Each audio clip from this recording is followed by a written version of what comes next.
Další část unikátního celorepublikového projektu pomáhajícího handicapovaným či jinak postiženým spoluobčanům se ve čtvrtek 12. července uzavřela v Mnichovském domově pro osoby se zdravotním postižením Pramen. Jeho téměř 80 obyvatelek získalo díky iniciativě poděbradské reklamní agentury Kompakt zcela nový automobil Ford Transit. Celý projekt, nazvaný Sociální automobil, vznikl v roce 1999 a za 8 let jeho trvání už agentura ústavům a zařízením, které svou činnost zaměřily na výchovu, vzdělání, rehabilitaci a integraci zdravotně, mentálně či jinak handicapovaných lidí, předala přes 120 podobných automobilů.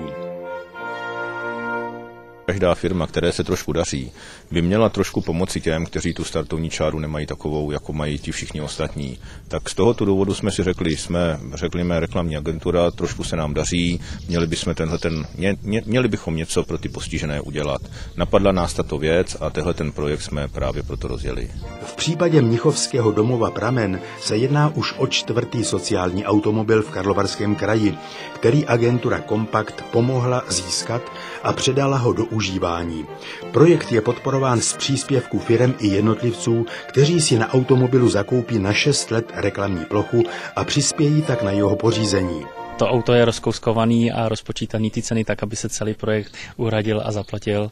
A vlastně naše agentura se jim o ty plochy taky stará, když by změnili telefonní číslo působiště, takže se nemusí bát, že jim nebude jezdit 6 let reklama aktuální. Takže je financovaná vlastně se zaplacený reklamy na tom automobilu. Malá improvizovaná slavnost spojená s předáním klíčku od nového vozu se uskutečnila v sále Mnichovského domova Pramen. Kromě Miroslava Káninského, jednatele agentury Kompakt, ředitelky domova Moniky Šumové, části jeho obyvatelek a Ellen Volavkové, uvolněné členky zastupitelstva Karlovarského kraje, se jí zúčastnili i zástupci několika desítek firem, které zakoupením reklamní plochy na pořízení automobilu přispěli. V Mariánsko-Lázeňském regionu agentura během 4 měsíců oslovila téměř 400 firem. 50 z nich se nakonec rozhodlo spolupracovat na projektu sociálního automobilu pro Mnichovský ústav. Porovnání s ostatními 3 vozidly, které jsme dělali ve městech Aš, Karlovy Vary a Sokolov, to trošku složitější bylo, ale čím incidentů na automobilu přibývalo, tak se přidávali další s vírou, že se ten automobil dokončí a předá, takže začátek byl těžší, ke konci už to šlo. Zároveň sklíčky a doklady odvozu předal Miroslav Káninský ředitelce domova Pramen Monice Šumové i zaplacené zákonné a havarijní pojištění a slíbil jí, že agentura se o automobil bude i nadále starat. Vždycky s ústavem spolupracujeme po celou dobu těch 6 let, po kterých to auto jezdí. Víceméně jim pomáháme s údržbou, pomáháme jim se všemi různými náležitosti, které jsou s provozem auta spojené. A jakmile se ústav dostane do naší databáze, tak se snažíme 6. rok znova obejít firmy, poukázat na to, že projekt úspěšně 6 let fungoval a staré bych řekl ojeté auto už velmi, jim vyměnit za nové.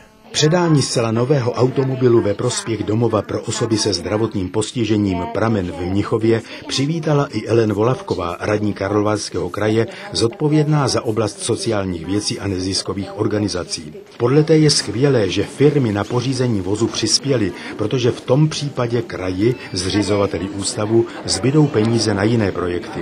Vidíte, že je nově zrekonstruovaný, je to kvalitní nábytek, ale na ty provozní peníze v letošním roce šlo od státu výrazně méně peněz, takže všude musíme silně šetřit.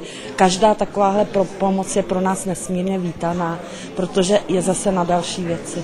V letošním roce prošla sociální sféra doslova revolucí a nový zákon významně zasáhl do života téměř všech příjemců sociálních dávek a příspěvků ze státního rozpočtu.